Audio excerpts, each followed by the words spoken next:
Rob had provided well for his family. Their colonial home in Wellesley sat on 2 acres of manicured grounds, the kind that made realtors whisper, estate, instead of house. He ensured Carol never had to worry about bills or the future. She ran the household with precision, the center of every holiday, every birthday, her warmth smoothing over Rob's bluntness. Their life, from the outside, was enviable. But beneath that picture-perfect surface, cracks had begun to show. Rob often worked late, sometimes by necessity, other times by preference. He found comfort in blueprints and schedules more than in dinner conversation. Carol, once content to fill her days with charity work and book clubs, began to seem restless. The kids, grown now, only visited on weekends or holidays. Still, Rob believed in routine. Saturday mornings were always for family brunch, no matter how busy his week. He'd sit at the head of the table, coffee in hand, scanning the faces of those he loved most.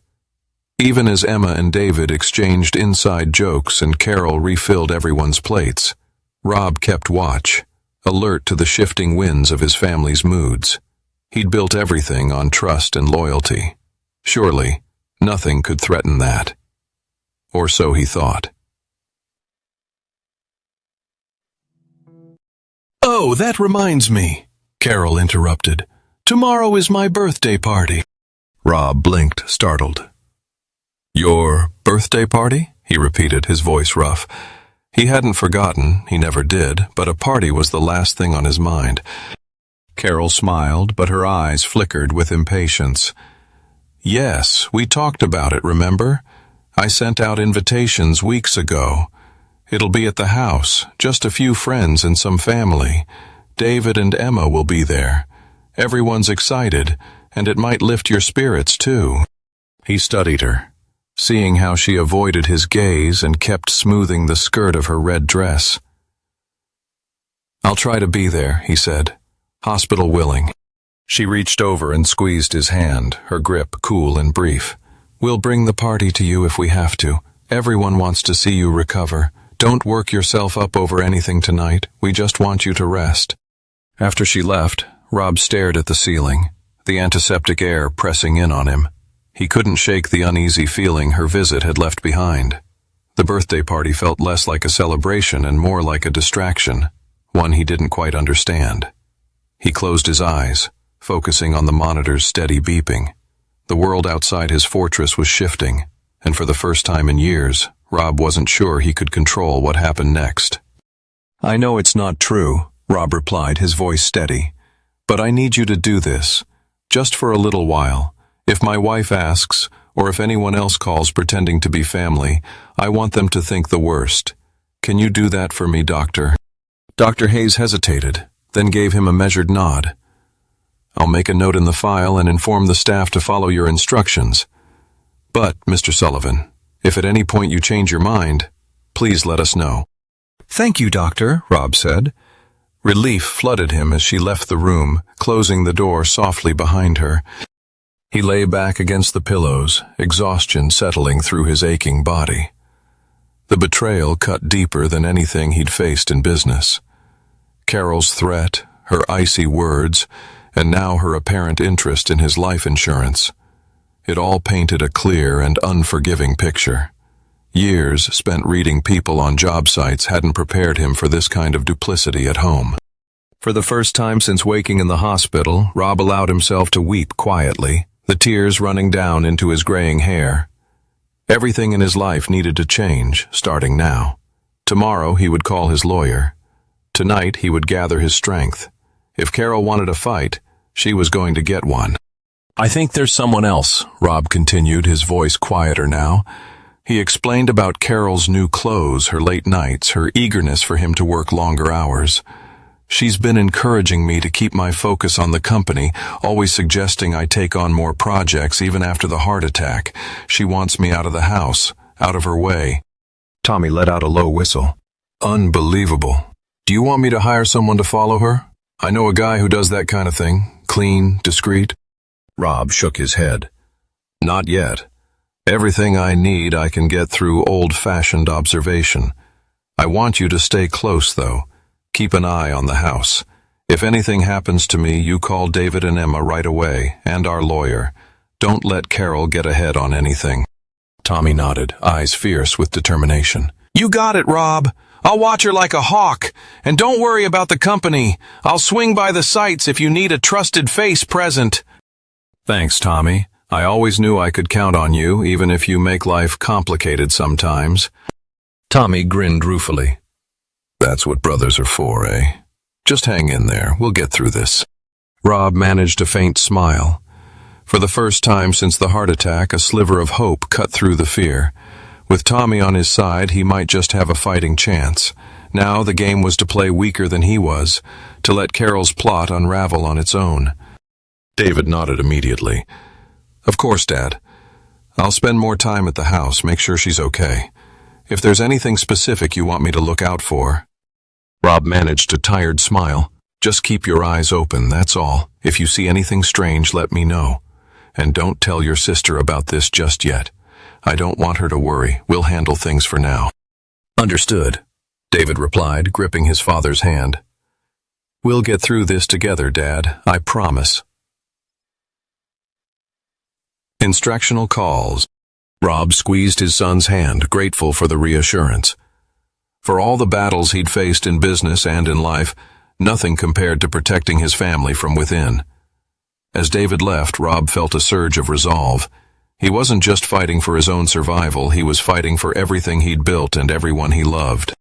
Tomorrow, he would go home, and the real test would begin. He forced himself to nod slowly, as if considering her words through a haze of fatigue. "That's thoughtful of him," Rob said, keeping his tone neutral. Carol smiled thinly, tucking a blanket around his legs. "You need to focus on getting well, Rob. Derek said he's got the experience and resources to make sure nothing falls behind schedule. Just let him handle things. Everyone wants what's best for you." Rob watched her carefully, catching the faint glint of triumph in her eyes. She thought the trap was set, the path clear for her and Derek. "I'll think about it," he murmured, letting his eyelids droop. "But I want to stay in touch with Maria and the team, just in case." She patted his shoulder, her touch just a little too firm. "Of course, but only if you feel up to it. No stress, remember? The doctor was very clear." Rob nodded, feigning weakness, letting her believe she'd won another round. Inside, though, his mind raced with calculations and plans. That night, in the quiet of his room, old family photographs staring down from the walls, Rob began laying the groundwork for his own counterattack. He'd learned all his life that nothing was ever as it seemed, and victory belonged to those with the patience to wait, observe, and strike when the time was right. This was war now, and he intended to win. Rob played along, thanking her for her care and letting her select a film. He feigned tiredness 20 minutes in, allowing his eyelids to droop as she nestled beside him on the sofa, her phone never far from her reach. She absent-mindedly scrolled through messages while occasionally glancing at Rob, as if checking whether he might notice something he wasn't meant to see. By late afternoon, Carol seemed more relaxed than he'd seen her in weeks. While she busied herself in the kitchen, Rob discreetly texted Tommy. "She's dropping her guard. Keep the pressure on. Watch for any contact with Derek tonight." He then called Maria on his office line upstairs, his voice a forced whisper. "Maria, I need you to start compiling documentation on the Morrison contracts. All communications between Carol and Derek that went through the office email. Discreetly. Don't breathe a word of this to anyone." Maria, loyal and efficient as ever, replied, "Of course, Mr. Sullivan. I'll get started and send updates to your personal email only. Do you need anything else?" "Not for now. Just be careful. I trust you." "Thank you, Mr. Sullivan. Take care."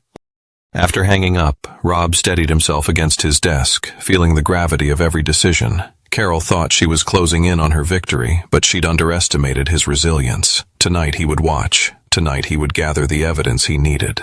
The performance was almost over, and Rob was more than ready for the final act. How she frequently stepped outside to take calls, always returning with a faint smile. How she seemed to be counting down the hours until Monday, her eyes gleaming with a triumph she couldn't quite conceal. Rob played his part, feigning weakness and gratitude for her attentions. He let her fuss over him, all the while observing her every move. He knew she was close to making a mistake, and when she did, he would be ready. Sunday passed in a blur of forced rest and careful observation. Carol's behavior grew more erratic, her excitement barely contained. She paced the house, her phone never far from her side, and frequently stepped outside for whispered conversations. Rob could almost see the gears turning in her mind, the plans falling into place. As the sun began to set, casting long shadows across the living room, Carol's phone rang again. She answered it, her voice barely above a whisper. "Yes, everything is set. He's weaker than ever. Tomorrow, it will all be over. I can't wait to see the look on his face when he realizes he's lost everything." Rob's heart pounded in his chest, but he kept his expression neutral. He had the evidence he needed, and now he would strike. Tomorrow, the game would change, and Carol would finally understand the true depth of her mistake. "I do," Carol replied, trying to sound earnest. "Derek can help us out of this bind, Rob. At least talk to him and see what he suggests. You have nothing to lose." Rob sipped his coffee, eyes cool over the rim. "I'll think about it. Maybe you're right. Maybe I should let someone else handle things while I recover." She smiled, but tension lingered at the corners of her mouth. "It's just a conversation, Rob. You need to focus on getting stronger."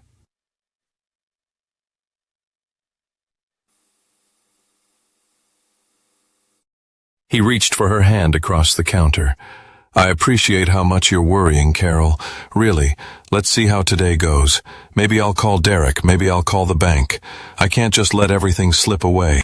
She gave his hand a gentle squeeze and excused herself, heading upstairs, phone in hand. As she left, Rob watched the lines in her posture, noting the briskness in her step, the anticipation. She was ready for phase 2, certain victory was close. Rob picked up his own phone as soon as she was out of sight. First, he called Tommy. "Did you see anything else last night?" "Yeah," Tommy replied. "She was with Morrison all right. Didn't leave his place till almost 3. "That's all I needed to know," Rob said, his voice steely. "Stay by your phone. I'll call you if I need backup." By the time Carol returned downstairs, dressed carefully and tension erased from her features, Rob was at the dining table, papers spread before him. The trap was set. It was only a matter of time now before Carol and Derek stepped right into it. Rob's jaw tightened, a simmering fury trying to break through his practiced calm. "Did you give him anything, Tommy? Anything real?" Tommy shook his head, shame written in every crease of his face. "I tried to stall Rob. I told him a few minor things, stuff he could have found out on his own, but nothing major, nothing that would actually hurt the company, I swear. I thought I could buy myself some time. I'm so sorry, Rob." Rob leaned back, drawing a slow breath. The betrayal stung, but he could see the desperation behind Tommy's choices. "You should have come to me." "I know," Tommy mumbled, looking at the table, his hands trembling around his coffee cup. "I'm in over my head. But Rob, I haven't told him anything that he can't already figure out from public records. I promise." Rob nodded, more resolute than angry. "Listen to me, Tommy. You stay close to Morrison, but from now on, you tell me everything. Every word, every meeting. No more lies. You're going to help me turn the tables on him." Tommy swallowed hard, but he nodded. "You got it, Rob. I owe you. I'm with you all the way on this." Rob stood. "We're going to walk into that meeting at Morrison's office today, but we'll be ready. Watch Carol and watch Morrison closely. Whatever they think is about to happen, I'm ending it before they even see it coming."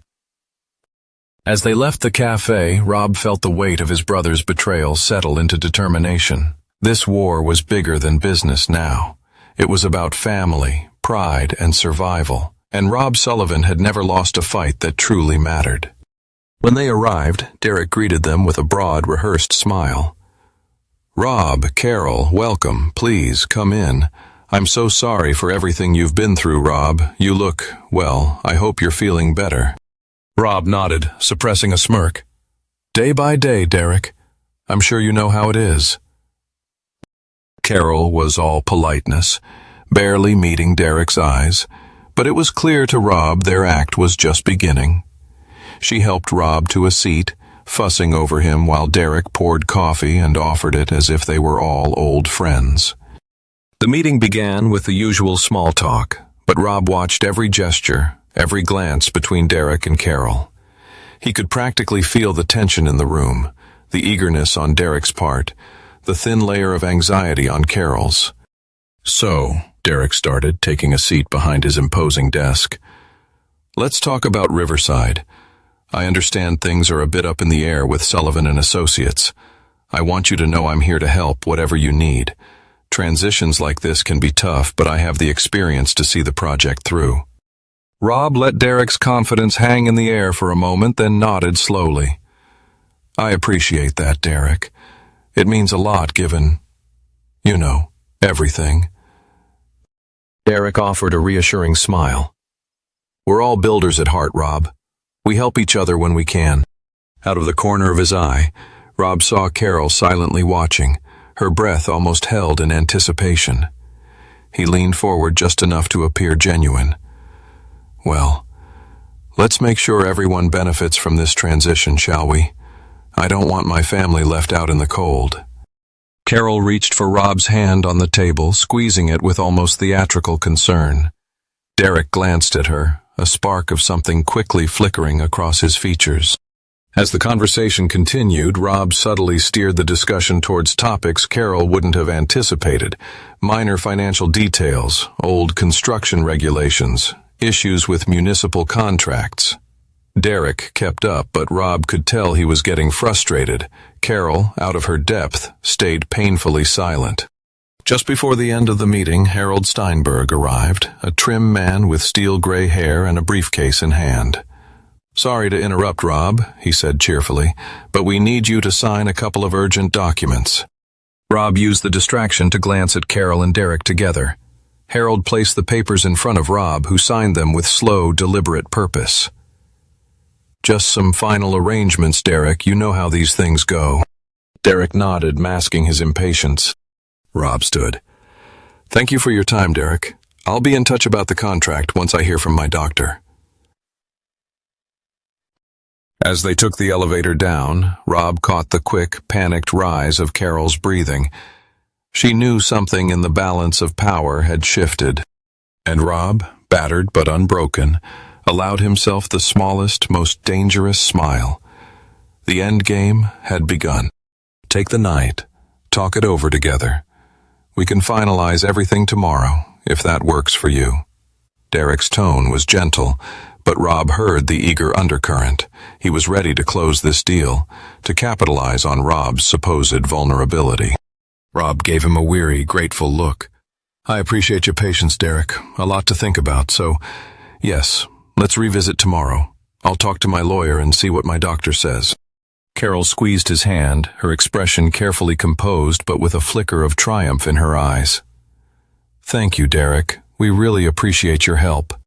As they left the office, Rob felt Derek's gaze following them all the way to the elevator. Carol remained silent, her grip on Rob's arm just a little too tight. And in the mirrored elevator wall, Rob watched her reflection, a woman on the precipice of victory, convinced the finish line was in reach. When they got to the car, Carol finally broke the silence. "He really is offering us a lifeline, Rob. I think we should move quickly on this, before he changes his mind."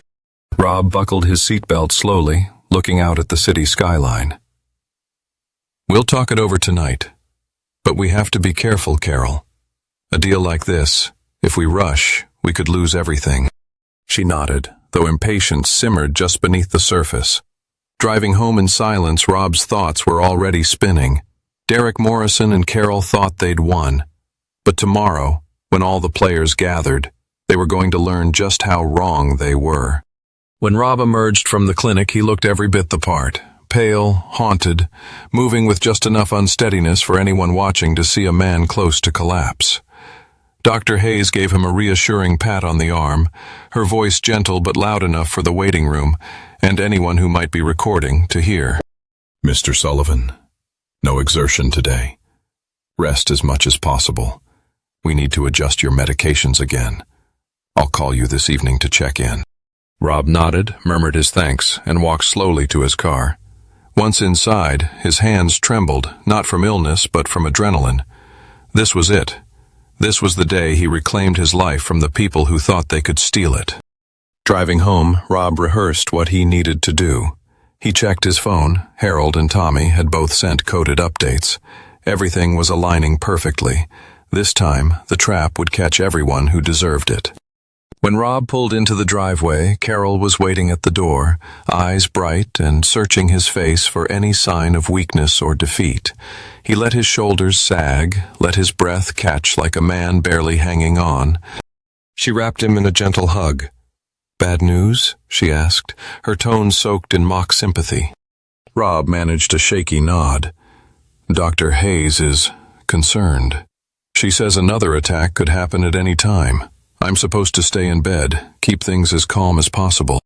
"Of course, honey," Carol whispered, already calculating her next move. "Why don't you rest a while? I'll take care of everything." He smiled at her with what little strength he could muster. "Thank you. I knew I could count on you." Upstairs, as he settled into bed, Rob listened for Carol's footsteps as she left the room. He heard her walk away. Then, not 5 minutes later, the low murmur of her voice on the phone in the garden. Everything was happening exactly as he planned. By tonight, everything would be decided, and for the first time in weeks, Rob felt at peace. Rob shook his head gently, offering her a thin, weary smile. It's hard. When everything happens all at once, you start doubting yourself, that's all." Carol squeezed his arm. "You're exhausted. You need to rest before tomorrow. I'll take care of everything tonight, okay?" He nodded, pretending to appreciate her concern. "All right, I'll try to get some sleep." As she rose to leave the room, Rob caught the brief flicker of anticipation in her eyes, the kind that spoke of victory so close she could almost taste it. He waited until she'd gone upstairs before pulling out his phone and texting Tommy, "Be ready. Tomorrow, noon, Morrison's office. Everything comes out." Then Rob sat quietly in the darkened room, gathering himself for the battle ahead. Tonight he would rest, but tomorrow, when all the pieces finally came together, Carol and Derek would see just how sharp the man behind the mask could truly be. Rob took a step closer, his voice dropping to a low growl. "And you just happen to have a wife who's been feeding you every detail of my life, my business, my health. You think I'm that stupid, Derek? You think I wouldn't notice the way you two look at each other, the way you've been planning this together?" Derek's face flushed, a mix of anger and panic. "You're imagining things, Rob. Carol and we've been friends for years. She's just trying to help." Carol, still frozen by the fireplace, found her voice. "Rob, you're wrong. Derek and we were just trying to help you. You've been so stressed, so sick. We thought this would be best for everyone."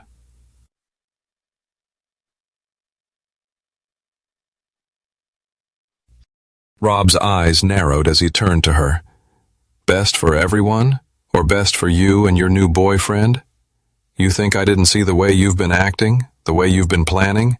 You think I didn't notice the way you've been counting down the days until you could get rid of me?" Carol's eyes widened in shock, but Rob saw the flicker of guilt in her expression. "Rob, that's not true. I love you. I've always loved you." "Love?" Rob scoffed. "You don't know the meaning of the word, Carol. You've been planning my death, and you think I'm going to believe you love me? You think I'm that stupid?" Derek tried to intervene, his voice shaking. "Rob, you need to calm down. You're not well. You're not thinking straight." Rob's gaze snapped to Derek, his voice cold and deadly. "I'm thinking just fine, Derek, and I'm done playing your games. I know everything. I know about your gambling debts, Tommy. I know about your plans to take over my company. I know about your little meetings with my wife. And I know about your plans for tomorrow." Derek's face paled, but he tried to bluff his way through. I don't know what you're talking about, Rob. You're delusional. Rob smiled, a cold, dangerous smile. Delusional? Let's see what the police think. I have a friend, Detective Ray Kowalski. He's been very interested in your activities, Derek. He's been listening to every word you've said, every plan you've made, and he's got enough evidence to put you away for a very long time. Carol's face drained of color. Rob, you can't do this. You can't. Can't what? Rob interrupted, his voice rising. Can't expose your lies?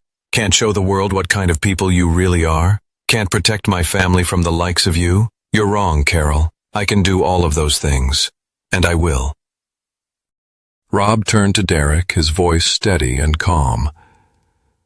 Tomorrow at noon we'll be at your office. You, me, Carol, and my lawyer. We'll sign the papers, and then we'll call the police. And Derek, if you try anything, if you even think about trying to hurt my family, you'll regret it. You understand me? Derek nodded, his face a mask of defeat. I understand, Rob. I won't do anything, I swear. Rob's gaze shifted to Carol, his voice softening just a fraction. And you, Carol, you're going to sign the papers, and then you're going to leave. You're going to leave my house, my company, and my life, and you're never going to come back. Do you understand me? Carol's eyes filled with tears, but Rob saw the anger and frustration beneath the surface. I understand, Rob. I'll do whatever you want. Rob nodded, satisfied. Good. Then let's get this over with, tomorrow at noon. And Carol, Derek, don't even think about trying to run. I'll find you, and I'll make sure you pay for everything you've done. With that, Rob turned and walked out of the house, leaving Carol and Derek to stare at each other in stunned silence. As he drove away, Rob felt a sense of relief and satisfaction. The game was over, and he had won. Tomorrow, he would reclaim his life, his family, and his company. And he would make sure that Carol and Derek paid for their betrayal. He turned back to Carol, his voice cold and unyielding. You, on the other hand, are staying right here. We have a lot to discuss. Carol's eyes flashed with anger and desperation. You can't do this, Rob. You can't just... Can't I? Rob interrupted, his voice rising. Can't I expose your lies? Can't I show the world what kind of person you really are? Can't I protect my family from the likes of you? You're wrong, Carol. I can do all of those things, and I will. Carol's face contorted with a mix of fear and rage. You think you've won, Rob? You think you've outsmarted me? You think you've outsmarted us? You're a fool if you think this is over. You're a fool if you think I'll just let you. Let me what? Rob cut her off, his voice deadly calm. Let me expose your betrayal? Let me protect my family? Let me ensure that you and Derek get what you deserve? You're right, Carol. I am a fool. I was a fool to ever trust you. I was a fool to ever love you. But I'm not a fool anymore. And I'm not going to let you or Derek get away with what you've done. Carol's eyes widened in shock as Rob pulled out his phone and dialed a number. Detective Kowalski, it's Rob Sullivan. I need you to come to Derek Morrison's house. I have 2 people here who need to have a long conversation with you. As he hung up, Carol's face paled. Rob, you can't. Can't what? Rob interrupted, his voice cold. Can't call the police? Can't turn you in for your crimes? Can't make sure that you and Derek pay for what you've done? You're wrong, Carol. I can do all of those things. And I will. Just then, the sound of police sirens filled the air, growing louder as they approached the house. Carol's face drained of color, and she took a step back, her eyes wide with terror. It's over, Carol, Rob said softly. It's finally over. And tomorrow when we sign those papers, you're going to leave my life forever. And you're never going to come back. As the police burst through the front door, Rob stood tall and unyielding, his eyes fixed on Carol. He had won. He had outsmarted them both, and he would make sure that justice was served. Better than I expected, Rob replied, gesturing for the detective to sit. The house feels different, lighter. Kowalski nodded, taking a seat. That's often how it goes. When the truth comes out, it can feel like a weight lifted. But it's also just the beginning. You've got a long road ahead, Rob. The legal process, the media attention, the fallout with your kids. It's not going to be easy. Rob leaned back in his chair, his expression resolute. I know, but I'm ready for it. I've been ready for a long time. I just needed the right moment to strike. Kowalski pulled out a notepad, flipping through his notes. We've got enough to hold Carol and Morrison for a while. The recordings, the financial documents, the witness statements, it's all there. But we need your testimony to seal the deal. Are you prepared to do that?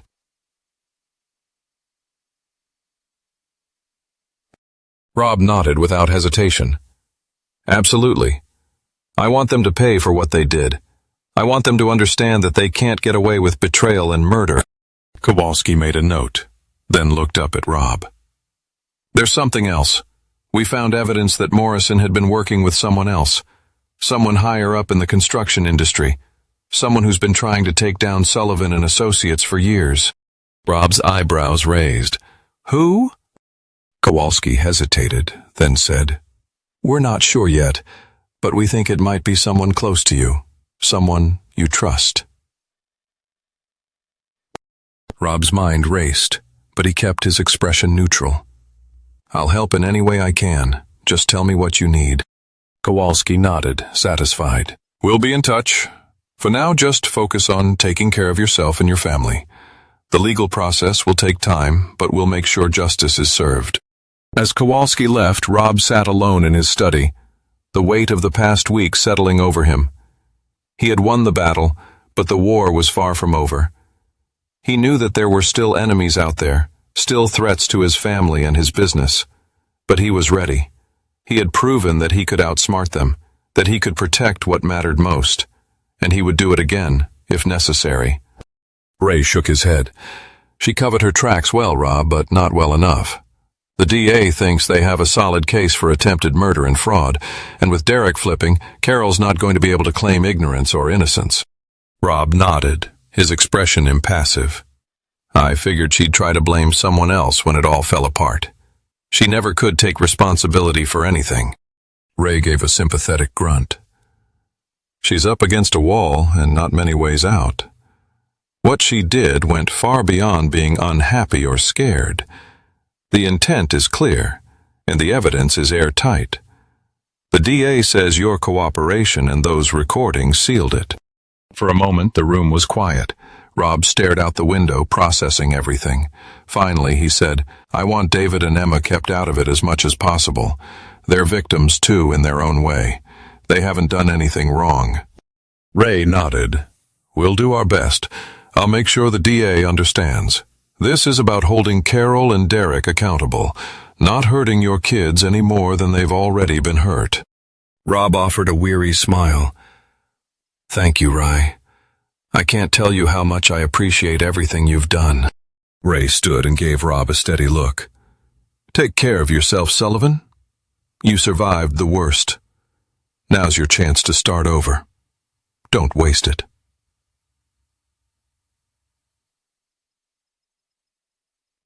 After Ray left, Rob sat in the quiet study, the storm outside finally passing. For the first time in ages, he believed rebuilding was possible. The future stretched uncertain and wide before him.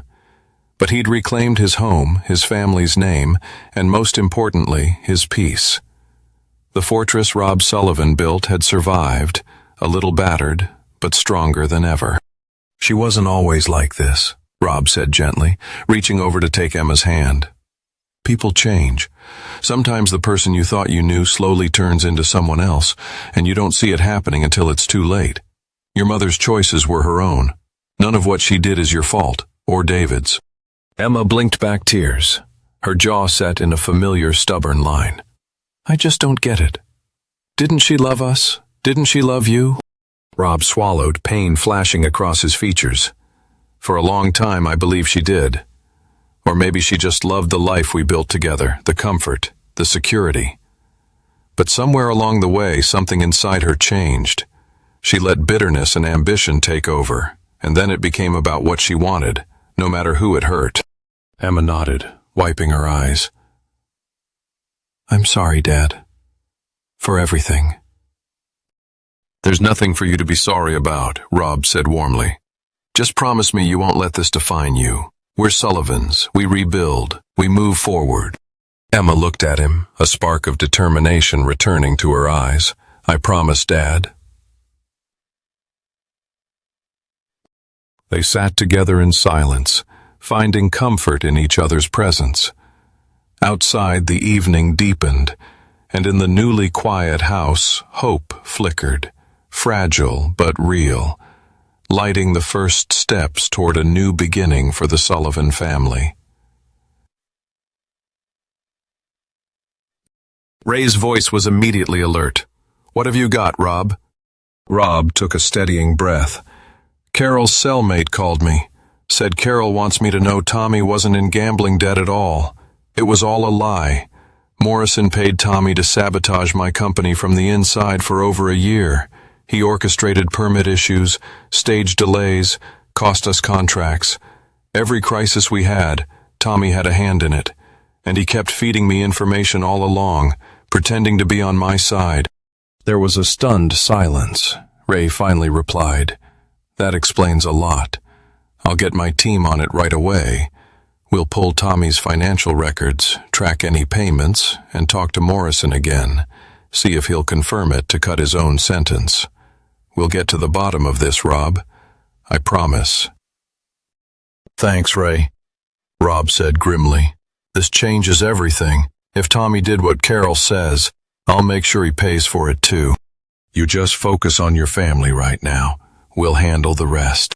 When the call ended, Rob sat in the dark, the betrayal settling over him like a physical weight. He'd survived a wife's treachery and a rival's schemes, but the wounds of a brother's deceit cut deeper than anything else. But as before, Rob Sullivan would not be undone. The past would not define him, the truth would, and he would seek it out no matter how painful the cost. Tomorrow would bring new reckonings, but tonight he allowed himself a moment to grieve and let go. And somewhere in the shadows of his battered home, Rob drew strength for what was still to come, determined the Sullivan legacy would not end in betrayal, but in hard-won, honest survival. Tommy nodded, shame etched deeply into his face. "He paid me to cause delays, to create problems that would force you to settle or walk away from contracts.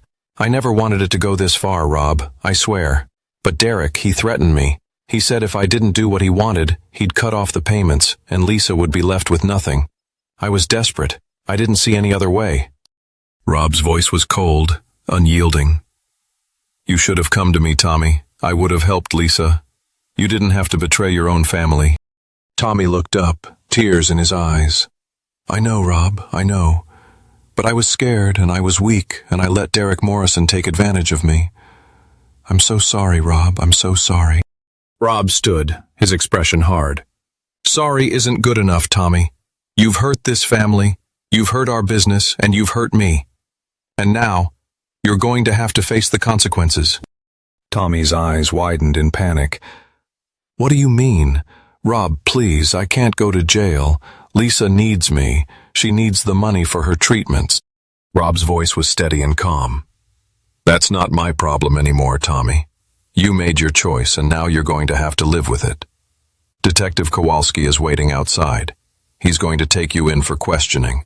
And Tommy, if you try to run, if you try to hide, I will find you. And I will make sure you pay for every single thing you've done."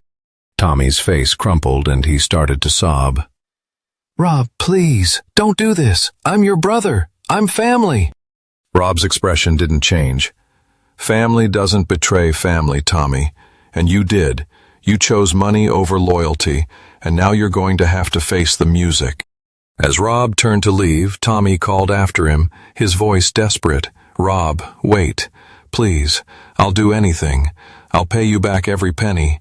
I'll work for free for the rest of my life. Just don't turn me in." Rob paused at the door, his back to Tommy. "It's too late for that, Tommy. You should have thought about that before you started working with Derek Morrison. You should have thought about that before you started sabotaging my business, and you should have thought about that before you started lying to my face." With that, Rob walked out of the apartment, leaving Tommy to his tears and his regrets. As he stepped out into the cold rain, Rob felt a sense of finality. The betrayals were over, the lies were exposed, and the truth was out. And now it was time for justice. Rob's gaze was steely but not unkind. Lisa deserves better than this, Tommy. Maybe now she'll get the help she really needs. I tried to give you a second chance. You threw it away.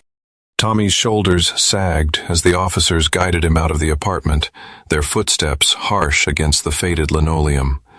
The sorrow in his brother's eyes was the final wound, a wound no amount of money, apologies, or time would heal. As Detective Kowalski lingered a moment, he laid a heavy hand on Rob's shoulder. This was the only way, Rob. Sometimes, blood isn't enough. Rob nodded, a hollow ache echoing deep in his chest. I know, Ray. But it's all gone now. All of it. Ray offered a brief nod and followed the others out the door, leaving Rob alone amid the detritus of a life wasted and a bond broken beyond repair. Enter his brother's battered living room. Rob felt both Leatherender's attempt, lighter and infinitely more weary. But as the rain continued to fall on South Boston, he also knew the Sullivan legacy, strained and scarred, was firmly back in his own hands. The time for rebuilding would come soon enough. For now, with the ghosts of betrayal behind him, Rob stepped out into the sharp chill of morning and began the slow, steady walk back toward home, and toward the honest life he still intended to build. Rob looked at his son and daughter, his voice steady but infused with hard-won wisdom. We survived, he said quietly. This wasn't about winning. It was about protecting what matters, about doing the right thing, even when it costs us.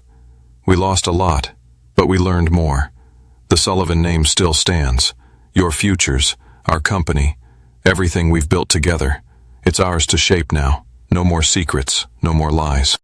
Emma nodded, her eyes wet but determined. We'll rebuild it together, Dad.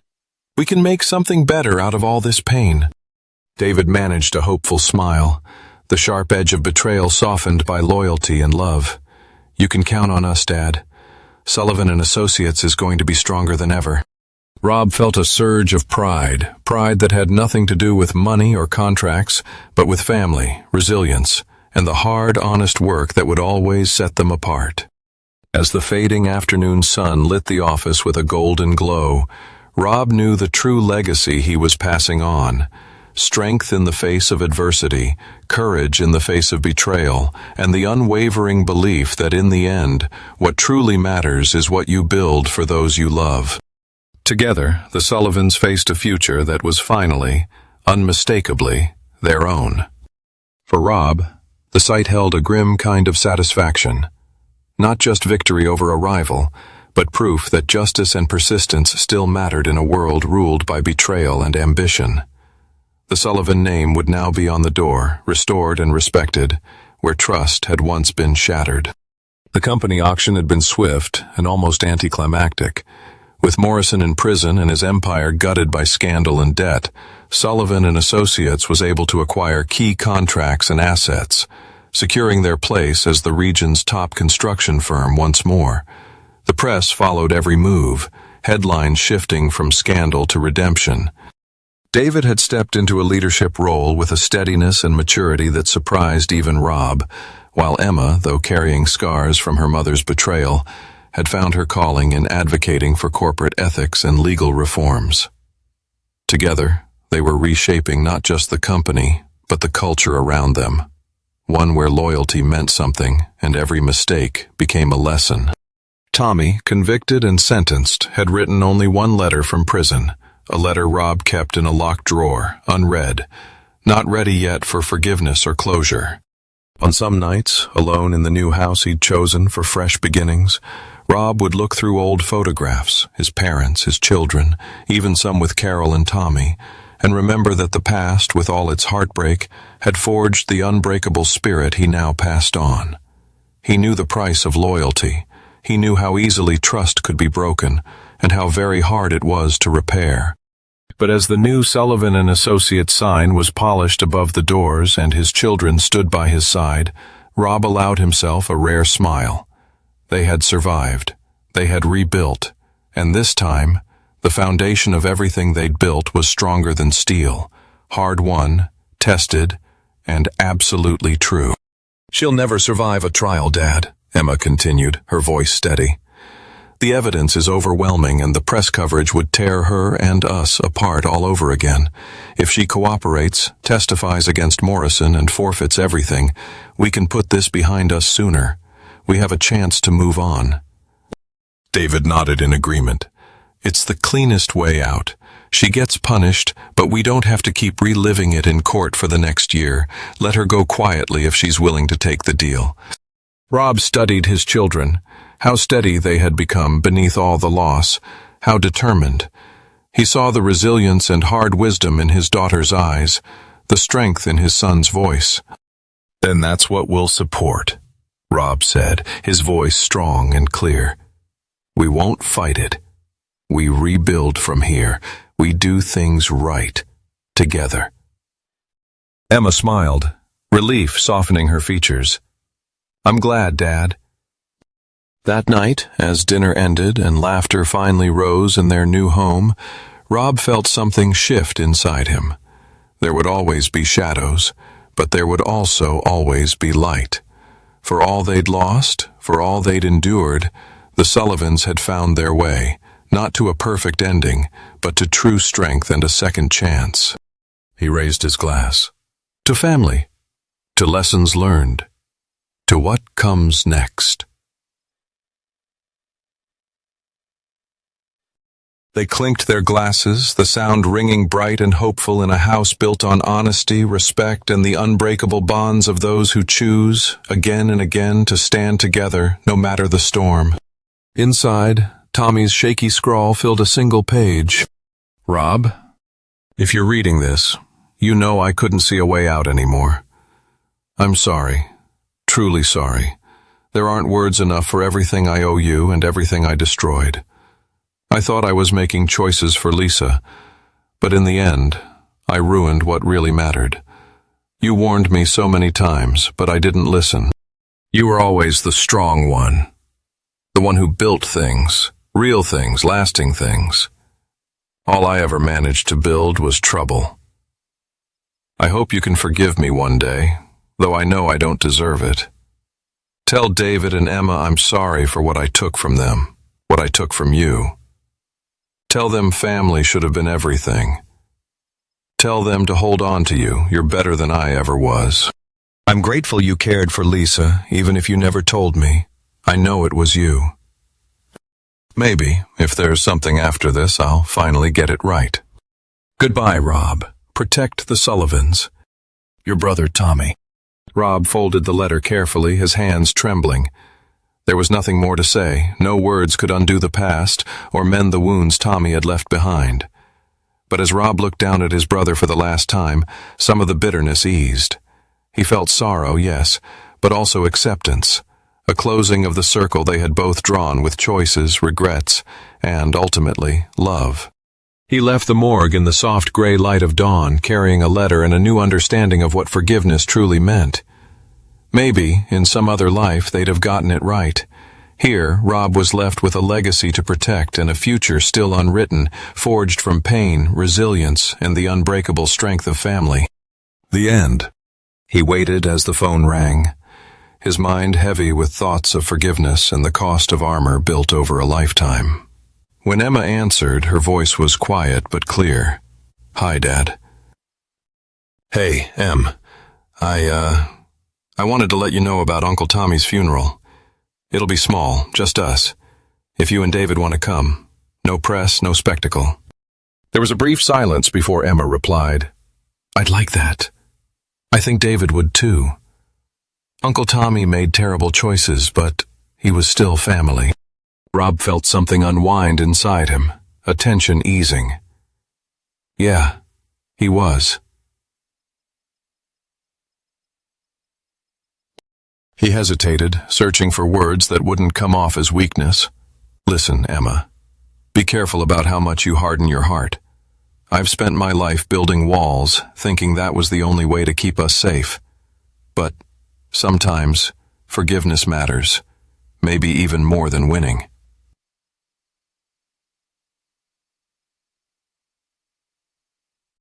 Emma's voice was soft but sure. "I know, Dad. I've been thinking about that too." "Good," Rob said, relief flooding through him. "See you tomorrow." As he hung up, Rob looked at the empty glass beside him, the photograph of two young brothers, and the city skyline beyond the window. He realized the legacy he hoped to leave for his children wasn't just about strength, or power, or even survival. It was about the courage to heal. Trust, once broken, would never be easy to rebuild. But with every new sunrise, it was worth trying. For the first time in a long while, Rob allowed himself hope for the future. A future not built on suspicion, but on the hard, honest work of making things right, one choice at a time. Next time, with a new tale. Rob Sullivan had won the war for his legacy, his family name, and his business. Yet as the seasons changed outside his window, and the city continued on beneath him, he understood the true burden of his victory. Strength and resilience had carried him through a storm of betrayal, but at a cost that would echo through the rest of his days. The Sullivan family would endure, wiser, tougher, and forever changed. In the end, Rob realized that survival was not always about being unbreakable, but about carrying the scars with dignity and never letting go of hope for something better, even when surrounded by loss. And so, alone in the quiet of his fortress, Rob Sullivan glanced at a photo of two grinning boys with sore knuckles and dreams as high as the trees, holding on to the memory of the love that shaped him and the lessons he would pass on. The end.